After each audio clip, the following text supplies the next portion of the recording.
और वही महेंद्र जो दोस्तों के बीच में दप्पू सा बना हल्के हल्के मुस्कुराता है, घर आकर दरिंदा हो जाता है। पता नहीं कब किसे नोच खाए, कब किसे फाड़ खाए।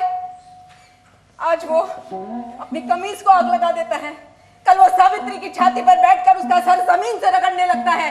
बोल बोल बोल, बोलेगी वो सबकी नहीं जो मैं कहता हूं, चलेगी उस तरह से नहीं जैसे मैं चाहता हूं। सावित्री नहीं बोलती है, वो नहीं चलती है वैसे, वो नफरत करती है सबसे, इस आदमी के ऐसा होने से। वो एक पूरा आदमी चाहती है अपने लिए, गला फाड़ कर वो ये बात करती है। कभी इसी आदमी को वो आदमी बना सकने की कोशिश करती है, कभी झटक कर अपने आप को इससे अलग कर लेना चाहती है। और अगर उसकी कोशिशों से जरा सा भी फर्क पड़ता है उस आदमी में, तो दोस्तों में उसका गम मनाया जाने लगता है। सावित्री महेंद्र की नाक में नकेल डालकर उसे अपने ढंग से चला रही है। सावित्री महेंद्र की रीढ़ तोड़कर उसे किसी लायक रहने नहीं दे रही है। जैसे कि आदमी ना होकर बिना हार्डनेस का पुतला हो वो एक बेचारा महेंद्र।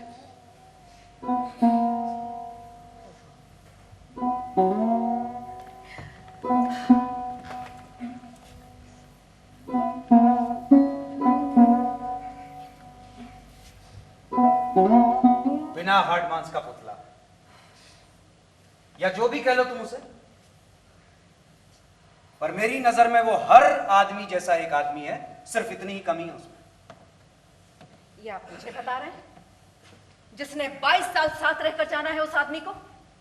22 साल साथ रहकर जानी हुई बातें वे नहीं है। आज से 22 साल पहले भी एक बार लगभग ऐसी ही बातें मैं तुम्हारे मुंह से सुन चुका हूं। तुम्हें याद? मेरे घर पर हुई थी वो बात। तुम बात करने के लिए आई थी खास मां, देर तक मेरे कंधे पर सिर रखकर रोती रही। तब तुमने कहा था कि उन दिनों की बात अगर करना चाहते तो मैं चाहूंगी कि ये लड़की, क्या हर्ज है अगर ये यहीं रहे तो? जब आधी बातें इसके सामने हो गई हैं, तो बाकी आधी बातें भी इसके सामने हो जानी चाहिए। लेकिन अंकल तुम समझती मुझे इसके सामने नहीं करनी चाहिए वो बात? मैं अपने ख्याल से नहीं कह रही थी। ठीक है, कीजिए आप। बैठ जा।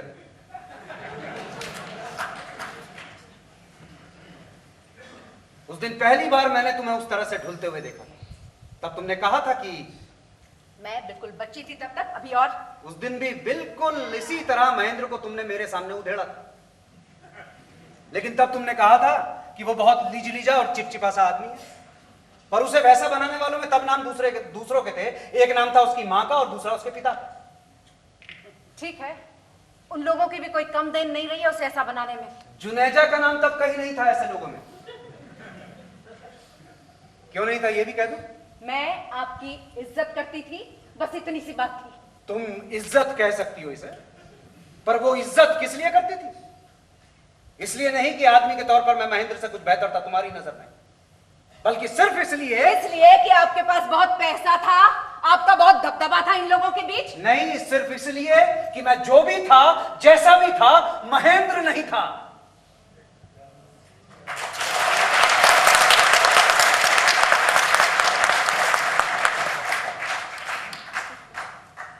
तो आप कहना क्या चाहते हैं?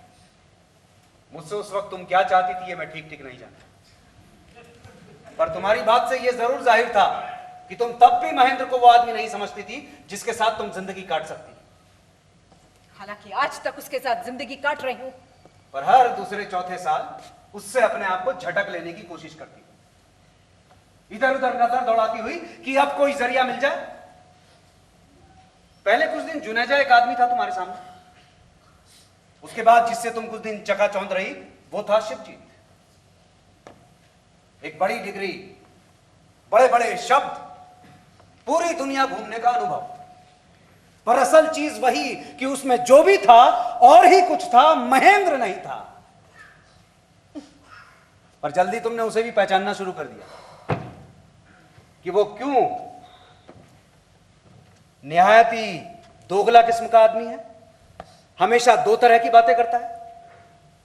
उसके बाद तुम्हारे सामने आया जगमोहन, ऊंचे संबंध, जुबान की मिठास, टिप टॉप रहने की आदत, खर्च की दरियादिली, पर तीर की असली नोक फिर उसी जगह पर कि उसमें जो भी था जगमोहन का सा था, महेंद्र का सा नहीं था।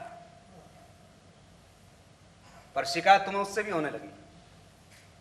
क्यों वो सब लोगों पर एक सा पैसा उड़ाता है? दूसरे की सख्त से सख्त बात को एक खामोश मुस्कुराहट के साथ क्यों पी जाता है? अच्छा हुआ वो ट्रांसफर होकर यहां से चला गया, वरना महेंद्र की जगह इनमें से कोई भी आदमी होता ना तुम्हारी जिंदगी में, तो साल 2 साल के बाद तुम यही महसूस करती कि तुमने गलत आदमी से शादी कर दी। क्योंकि तुम्हारे लिए जीने का मतलब रहा है कितना कुछ एक साथ होकर, कितना कुछ एक साथ पाकर, कितना कुछ एक साथ ओढ़कर जीना, और वो उतना कुछ तुम्हें कभी किसी एक जगह नहीं मिल पाता। इसलिए जिस किसी के साथ भी तुम जिंदगी शुरू करती, इतनी ही खाली और बेचैन नजर आती, और वो आदमी भी तुम्हें अपने आसपास इसी तरह कपड़े फाड़ता और सिर पटकता नजर आता।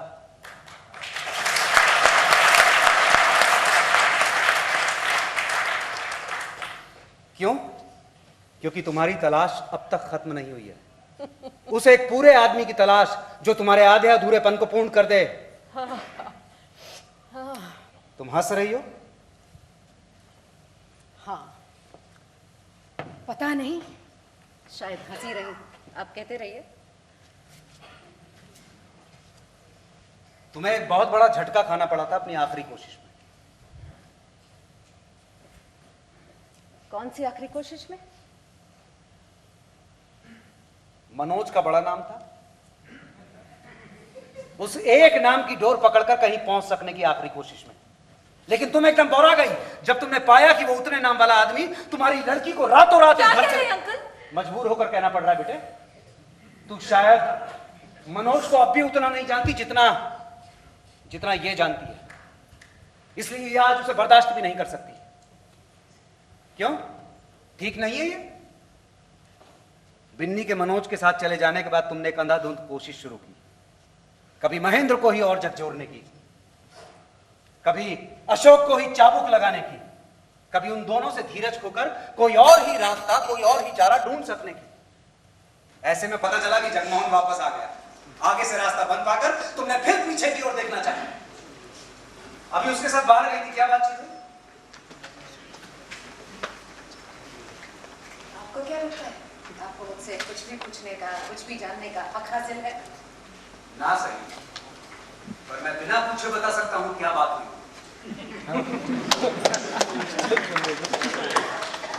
तुमने कहा तुम बहुत बहुत दुखी हो आज। उसने कहा उसे बहुत बहुत हमदर्दी है तुमसे। तुमने कहा तुम जैसे भी हो अब इस घर से छुटकारा पा लेना चाहती हो। उसने कहा कितना अच्छा होता इस निर्णय पर तुम कुछ साल पहले पहुंची होती। तुमने कहा जो तब नहीं हो सका वो अब तो हो ही सकता है। उसने कहा वो चाहता है हो सकता है, लेकिन इसमें बहुत सी उलझने हैं, बच्चों की जिंदगी को लेकर, इसको उसको लेकर। तुम गुमसुम होकर सुनती रही और रुमाल से आंसू पोंछती रही। आखिर में उसने कहा कि तुम्हें देर हो रही है, अब लौट चलना चाहिए। तुम चुपचाप उठी और उसके साथ जाकर गाड़ी में बैठ गई। रास्ते में उसके मुंह से यह भी निकला शायद कि अगर तुम्हें इस बीच पैसे वैसे की जरूरत पड़े तो वो। बस, जितना सुनना चाहिए था उससे बहुत ज्यादा सुन लिया है मैंने। बेहतर यही होगा कि आप इस वक्त चले जाएं, वरना जगमोहन के साथ हुई बातचीत का सही अंदाजा लगा सकता हूं मैं, क्योंकि उसकी जगह मैं होता तो मैंने भी यही सब कहा होता तुमसे। मैंने कहा ना, बस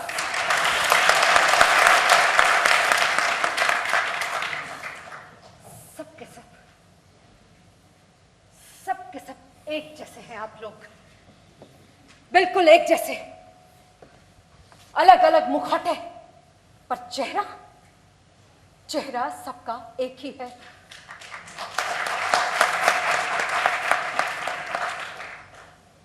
फिर भी तुम्हें लगता रहा है कि तुम चुनाव कर सकती हो।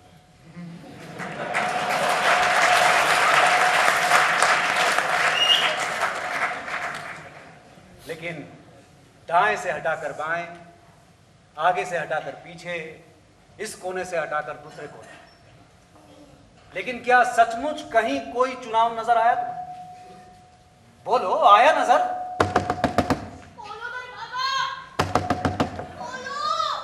क्या करना है मम्मी? नहीं। इस तरह दरवाजा बंद रखोगी तो मैंने पहले भी कहा था, मेरा घर है, मैं बेहतर जानती हूँ। खोलो ना, मत खोलो, अब खुलवा के दिखाना बच्चू। तुम्हारा घर है, तुम बेहतर जानती हो, कम से कम मानकर तो यही चलती। इसलिए बहुत कुछ चाहते हुए भी अब मुझे कुछ भी संभव नजर नहीं आता। इसलिए एक बार फिर पूछना चाहता हूं तुमसे कि तुम किसी तरह उस आदमी को छुटकारा नहीं दे सकती? आप क्यों बार बार ये सवाल कर रहे हैं? किस लिए? इसलिए कि आज वो अपने आप को बहुत बेसहारा समझता है। उसके मन में यह विश्वास बैठा दिया है तुमने कि उसके लिए जिंदगी में तुम्हारे सिवा कोई चारा, कोई उपाय नहीं है। और ऐसा कि तुमने इसलिए नहीं किया कि और कुछ हासिल ना हो तो कम से कम ये नामुराद मोहरा तो हाथ में बनाई। क्यों क्यों क्यों क्यों आप और बातें करते जाना चाहते हैं? इस वक्त आप चले जाइए यहां से और कोशिश करके उसे हमेशा हमेशा के लिए अपने पास रखिए। इस घर में आना और रहना बिल्कुल हित में नहीं है उसके। और मुझे भी ऐसे मोहरे की बिल्कुल जरूरत नहीं है जो ना खुद चलता है ना दूसरे को चलने देता है।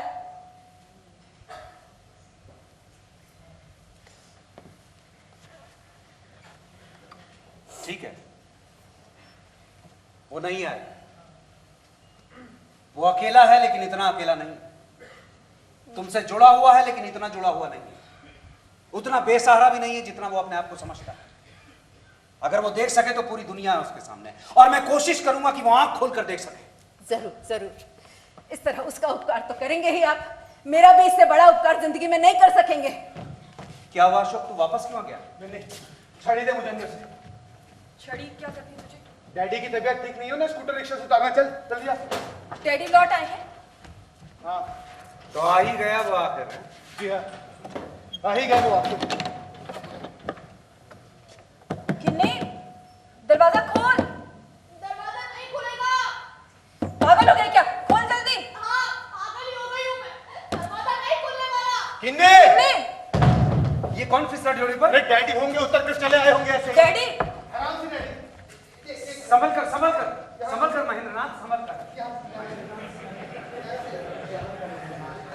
संभल कर।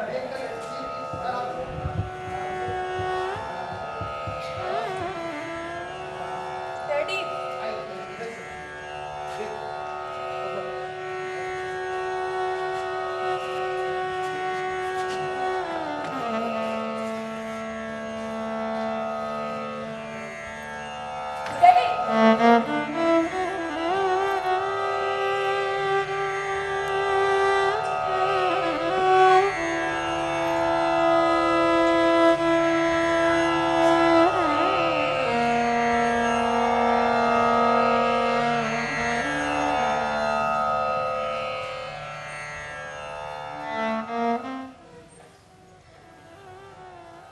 फिर एक बार,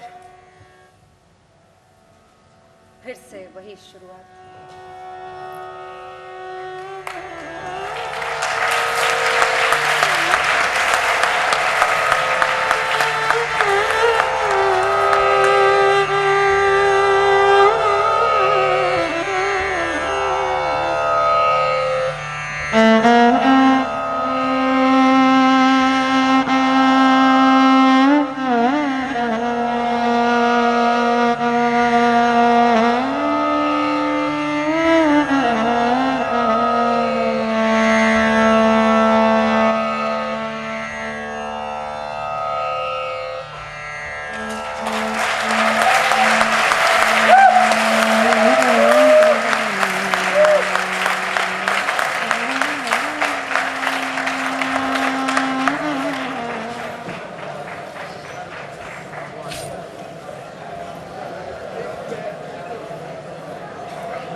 माइक में बोलो।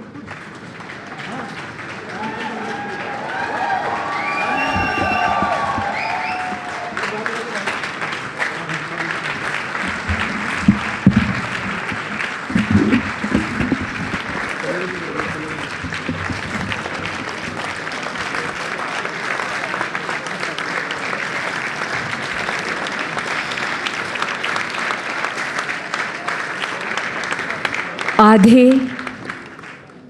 अधूरे लेकिन कितने पूरे।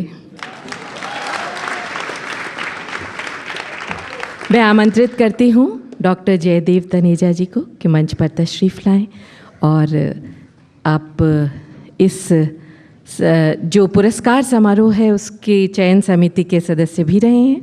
आपसे अनुरोध है कि मंच पर तशरीफ़ लाएं और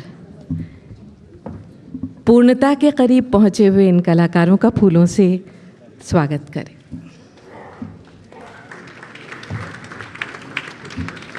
भारती शर्मा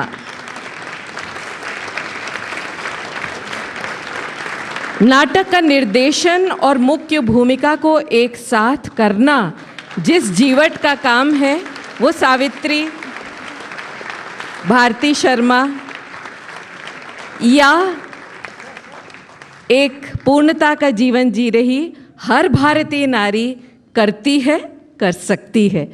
इसके लिए जोरदार तालियां।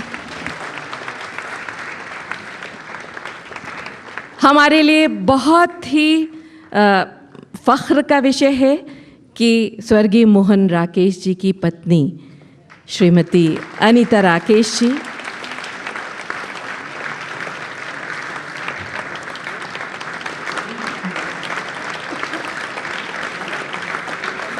शायद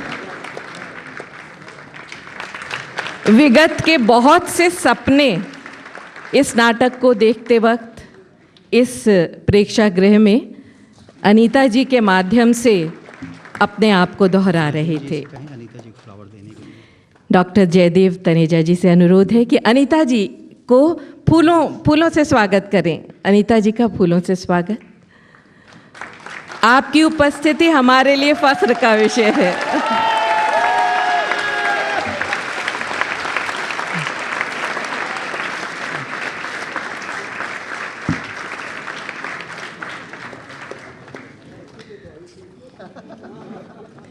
और पात्रों का भूमिका सहित परिचय कराना केवल एक फर्ज नहीं बनता है। बहुत सारे रोल्स एक साथ और फिर भी परिभाषा कि सब के सब एक जैसे, ये सारे सब के सब एक जैसे निभाए सुमन वैद्य ने।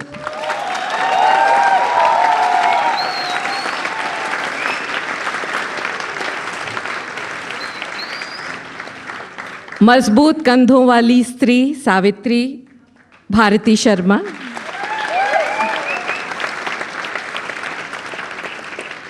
शोकी देवास दीक्षित,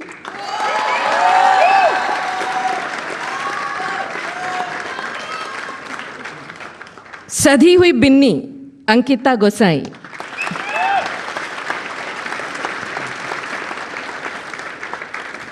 और बड़ी होती कब बड़ी कब छोटी प्रियंका शर्मा।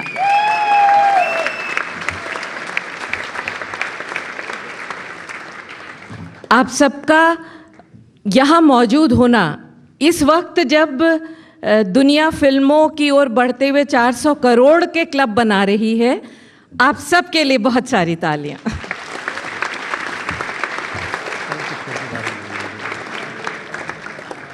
अभी ये समारोह 20 तारीख तक चलेगा। कल आप देख सकते हैं नाटक राम कभी मरता नहीं, संतोष कुमार निर्मल जी द्वारा लिखित और लोकेंद्र त्रिवेदी द्वारा निर्देशित। आइए, प्यार से आइए सुधी दर्शक, आप पुनः आमंत्रित हैं। 1 मिनट और दे दीजिए। जो मंच पर सब कुछ होता है उसे संभव करने में बैक स्टेज के हमारे मजबूत कंधे, उनकी उपस्थिति मैं भारती जी से कहूँगी कि उनका परिचय करा दें।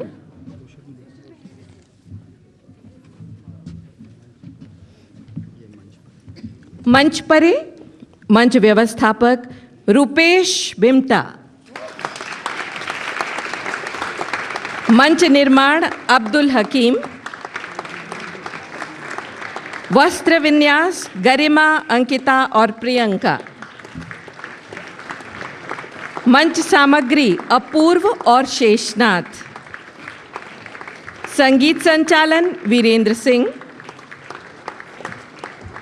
प्रकाश परिकल्पना एवं संचालन हिमांशु बी जोशी।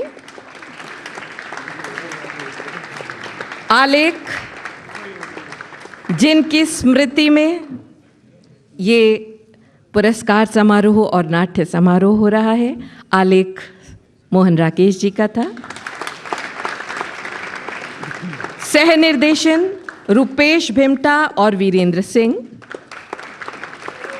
और अंत में एक बार पुनः जोरदार तालियों से परिकल्पना एवं निर्देशन भारती शर्मा।